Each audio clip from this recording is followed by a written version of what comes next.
जिंदगी में लाइफ में गलती आपने गलती की है। हाँ जी, मेरे माँ पे वो सारे हैं लेकिन उसने बुलाते नहीं है, छोड़ दिया। लव मैरिज कराया हूँ, भाग के आ गई सी। कौन? मैं। आपने लव मैरिज की थी? हाँ जी। तो पति कहाँ गए? वो अपने गांव में दूसरी जनानी के पास रहते हैं, उसकी बात मानते हैं, मेरी अब नहीं मानते। आप सभी चैनल को सब्सक्राइब कर लीजिएगा। जो भी यूट्यूब पर देख रहे हैं चैनल को सब्सक्राइब कर लीजिए और शेयर कीजिएगा। श्रीमन नारायण, मैं तृप्ति आप सभी का स्वागत करती हूँ अपने YouTube चैनल सनातनी श्रीका में। आज हम देखेंगे एक ऐसा इंटरेस्टिंग वीडियो जिसमें एक महिला गुरुजी के समक्ष आती है और जोर जोर से रोने लगती है और कहती है कि गुरुजी मेरे से एक बहुत बड़ा पाप हुआ है, मैंने अपनी मम्मी पापा की बात को नहीं सुना, उसका आज मैं भुगतान कर रही हूँ। ऐसा हुआ कि मेरे मम्मी पापा ने मेरे से कहा शादी के लिए, मैंने नहीं की। जी हाँ फ्रेंड्स, मैंने अपनी मर्जी से शादी की। वो औरत कहती है मैंने अपनी मर्जी से लव मैरिज करी थी, लेकिन आज की डेट में मेरे 2 बच्चे भी हैं, लेकिन मेरे पति ने दूसरी शादी कर ली है। इस पर बहुत वो रोती है और साथ ही गुरुजी से कहती है कि गुरुजी अब आप मुझे बताइए ऐसी स्थिति में मुझे क्या करना चाहिए। इस पर गुरुजी इस महिला को क्या समझाते हैं आगे हम इस वीडियो में ये देखेंगे फ्रेंड्स। लेकिन अगर आपने मेरे चैनल को अभी तक सब्सक्राइब नहीं करा है तो सब्सक्राइब कर लीजिए, जिससे कि वीडियो के नोटिफिकेशन समय रहते आपको मिल सके। तो बिना देरी करे हम शुरू करेंगे आज का भक्ति में यह वीडियो। गुरुजी मैं बेनाथ हूँ। हाँ? मैं बेनाथ हूँ गुरुजी। बेनाथ? हाँ, मेरे कोई नहीं है तो कोई सलाह करना है तो सारे कहते हैं गुरुजी से। मतलब क्या सलाह करना बताओ? ऐसा क्यों कह रहे कि कोई नहीं? हम सबके भगवान होते हैं ना। जो अनाथ कभी नहीं होता, जिसके नाथ जगन्नाथ हो वो अनाथ कैसे हो सकता है? वही गुरुजी कोई बात करनी, सलाह करनी तो कहते क्या सलाह करनी है बताओ? इतनी दूर तुम नाम दाम ले, गुरुजी से मिल नहीं सकते हो। उनका कोई बात नहीं। आप मिल भी रहे हैं, बात भी कर रहे हैं, अब सलाह क्या लेना है उसका सदुपयोग करो टाइम का। वही मेरे 2 बच्चे हैं, कुड़ी मुंडा। मैं अपने जिंदगी में लाइफ में गलती बहुत बड़ी कर लिया हूँ। आपने गलती की है? हाँ जी, मेरे माँ पे वो सारे हैं लेकिन उसने बुलाते नहीं है, छोड़ दिया। लव मैरिज कराया हूँ, भाग के आ गई सी। कौन? मैं। आपने लव मैरिज की थी? हाँ जी। तो पति कहाँ गए?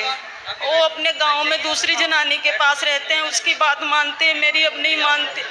तो उन्होंने आपके साथ लव मैरिज किया था? हाँ जी। अब वो किसी और के साथ लव मैरिज कर रहे हैं? नहीं है, पर उसकी शादी हुई थी। उसकी शादी उससे हुई है? हाँ जी, मेरी नहीं हुई थी। अच्छा, तो उनकी शादी पहले हो चुकी थी, बाद में आप आई हो? हाँ जी। तो आपने क्यों शादीशुदा आदमी से प्यार किया? गुरुजी बस यही गलती है मेरे से। हैं? मेरे से यही गलती हो गई गुरुजी। तो अब आप सबको क्या सलाह देंगी कि सबको प्यार करना चाहिए कि नहीं करना चाहिए? नहीं करना चाहिए, कुछ भी नहीं है प्यार में। माँ बाप हैं तो सब कुछ है। रात दिन नींद नहीं आती है, दवाई चलती है, बीमारे रही हूँ मैं। मुझे इतनी हिम्मत नहीं है तो मेरे देख लो, जो लड़कियां प्यार व्यार करती हैं भाग जाती हैं वो लड़कियां, ये भी एक लड़की थी और आज रो रही है ये लड़की। बहुत परेशान। ये लड़की प्यार का ये परिणाम होता है। इसलिए शादी, तुम्हारे माँ बाप तुम्हारे लिए जितना बेहतर सोच सकते हैं, आप भी अपने लिए इतना बेहतर नहीं सोच सकते जितना बेहतर आपके माँ बाप आपको प्लानिंग करके देते हैं। इसलिए माँ बाप के राह पर चलना, माँ बाप की गाइडलाइन पर चलना सबसे उत्तम डिसीजन है। शादी वादी बड़े निर्णय हैं और अभी ये निर्णय लेने के लिए तुम बच्चे हो, जो तुम अपने आप को समझते हो ना कि जी हम तो बहुत पढ़ लिख गए, हम अपना खुद फैसला कर सकते हैं, हम खुद अपना जीवन साथी चुन सकते हैं। तुम्हें अक्ल ही नहीं है कि जीवन साथी का मतलब क्या होता है। तुम भले डिग्रियां लिए घूम रहे हो, लेकिन जीवन का जो रियल अनुभव है वो तुम्हारे माँ बाप को ज़्यादा है, भले वो अनपढ़ हैं, पर जीवन जीने का अनुभव होता है बेटा। इसलिए आपने कितने साल पहले प्यार किया था? वो 15 साल हो गए गुरुजी। बच्चे हैं? ये सामने बैठे हैं, कुड़ी मुंडे हैं, बच्चा भी नहीं मानता मेरी बात। तो जब आपने अपने माँ बाप की नहीं मानी तो अब बच्चे से क्या उम्मीद करती हो कि वो माने आपकी? नहीं। तुमने कौन सी बात मानी अपने माँ बाप की? नहीं। तो आपने शादी कर ली थी मनमाने तरीके से, और करी भी तो उससे करी जिसकी ऑलरेडी शादी थी। 3 बेटे हैं उसके। फिर लोगों को तो केवल शोषण करना अच्छा लगता है। आप जैसी लड़कियां ना जाने कितनी उसने सेट करी होगी, कितनों के साथ रहा होगा, उसने तो अपनी मौज करी चला गया।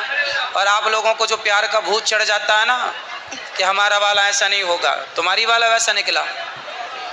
मैं बहुत दुखी हूँ गुरुजी, अब बोलो क्या करूं? अब तो ये तुम्हारे पाँव में कुल्हाड़ी मारी हो तो कर्म दंड भोगना पड़ता है बेटा। ये कर्म भूमि है, जैसी करनी वैसी भरनी, आज किया कल पाएगा। चढ़ता सूरज धीरे धीरे ढलता है, ढल जाएगा। अब तुम्हारा भी सूरज ढल रहा है तो तुम रो रही हो। जब तुम्हारी जवानी थी, जब तुमने ना माँ की सुनी, ना बाप की सुनी, ना समाज की सुनी, अब तो ढलता सूरज, तब तो रोगी। और ये तुम्हारे कर्म दंड है, इसलिए रोना मत, अब बर्दाश्त करो जो है।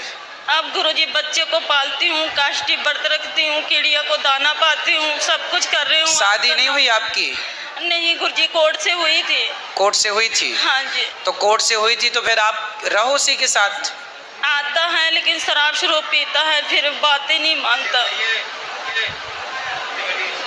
तो फिर उसी से उसको ठीक करो, रहो। पंडित हूँ लेकिन वो बात नहीं मानता मेरी, उस जनानी का मानता है। उसके बच्चे शादी करने वाले हैं, उसकी तो वो मानता। पत्नी की बात तो मानेगा, ठीक है, वो अपनी जगह। हाँ। भाई आदमी अपनी पत्नी की बात मानेगा कि अपनी गर्लफ्रेंड की बात मानेगा? तुम तो उसकी गर्लफ्रेंड हुई ना इस हिसाब से, और वो तो उसकी धर्म पत्नी है।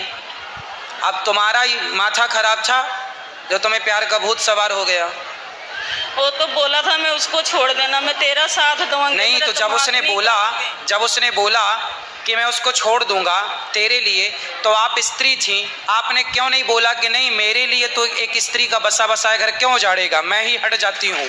तो उसका घर बसा। जो दूसरे के घर में आग लगाता है उसके घर में आग लगती है, उसका प्रमाण आप खुद हो।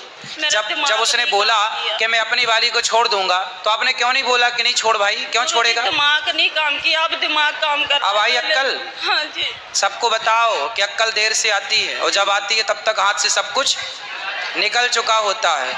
इसलिए ये तुम्हारी कथा सारी बहन बेटियों को सुननी चाहिए कि इन्हें जो अक्कल नहीं है, मनमाने तरीके से लव मैरिज कोर्ट मैरिज करके अपना माँ बाप की बात अनसुनी करती हैं, मनमाना करती हैं, उसका ये परिणाम है आज नहीं कल तुम्हें खून के आंसू रोने पड़ेंगे। इसलिए जो हम कह रहे हैं वो समझो, माँ बाप की आज्ञा, माँ बाप की राह पर चलना सबसे उत्तम डिसीजन है। अब तो गुरुजी माँ बाप भी नहीं बुलाते हैं मेरे को। अब माँ बाप भी आपको क्यों बुलाएंगे? माँ बाप भी अपनी जगह सही है।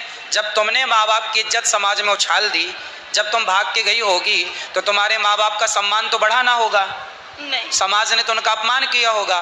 तो जब तुम एक बेटी होके अपने माँ बाप का अपमान कराओगी समाज में, तो फिर वो माँ बाप तुम्हें अब क्यों स्वीकार करेंगे? हमारे में पंडित हूँ, 2 शादी भी नहीं होती है तभी तो अब आप ना भगवान के भरोसे ही रहो, भगवान के चरणों में मन लगाओ, और अपने पति को जो है अधकचरा पति, उसे समझाओ कि भाई अब साथ दे, अब जैसी तैसी अब गुजर गई, अब क्या है, अब तो देना ही पड़ेगा। गुरुजी बस खाली आपका सहारा है कि तो 2 बच्चे का बस। भगवान के आश्रित रहो, और अपने पति को समझाओ कि भाई अब कर ली है तो हमको निभाओ, अब निभाए वो आपको। तो गुरुजी अब भगवान माफ नहीं करेंगे? मैं अपनी गलती नहीं, भगवान तो देखो बड़े दयालु हैं, भगवान तो माफ कर ही देंगे। तुम शरण में रहोगी तो माफ कर देंगे, पर जो कर्म दंड जो कर चुकी हो पाप, वो तो भोगना पड़ेगा ना। अब तो कर्मों का दंड तो स्वयं दशरथ जी को भोगना पड़ा। दशरथ जी ने श्रवण कुमार को मारा, तो जब भगवान के बाप को कर्मों का फल भोगना पड़ा, तो हमें तुम्हें नहीं भोगना पड़ेगा। इसलिए ये काटना तो है समय, हंस के या रो के, इसलिए हंस के काटो, कथाएं सुना करो, बहुत शांति मिलेगी। कथे गुरुजी 5 साल हो गया सुनते हूँ, 2 साल आपका नाम दाम ले हूँ, रात दिन कथा चलती है हमारे यहाँ। मैं कोई चीज़ नहीं देखती हूँ, एक आपका शासन सुनती हूँ बस। बच्चे को खूब पढ़ाओ लिखाओ, योग्य बनाओ, और बस आप अपना समय अधिक से अधिक भगवान के चरणों में ही लगाओ, और बच्चे को खूब पढ़ा लिखा के योग्य बनाओ, समाज सेवी बनाओ, देश का भक्त बनाओ, राष्ट्र प्रेमी बनाओ। ठीक है गुरुजी। तो दोस्तों कैसी लगी आपको आज की वीडियो? देखा आपने, इस महिला ने गुरुजी से कहा कि गुरुजी मैंने अपने मम्मी पापा की बात नहीं सुनी, उसका मैं आज भुगत रही हूँ। ऐसा मैं क्या करूं कि जिससे मुझे इस समस्या से समाधान मिल जाए। तो ऐसी स्थिति में आपकी क्या राय है, ये आप अपनी राय कमेंट सेक्शन में और रख सकते हैं। इसी तरीके की वीडियो के साथ हम जल्द मिलेंगे, तब तक वही कमेंट्स में लिखना ना भूलें। हरे कृष्णा।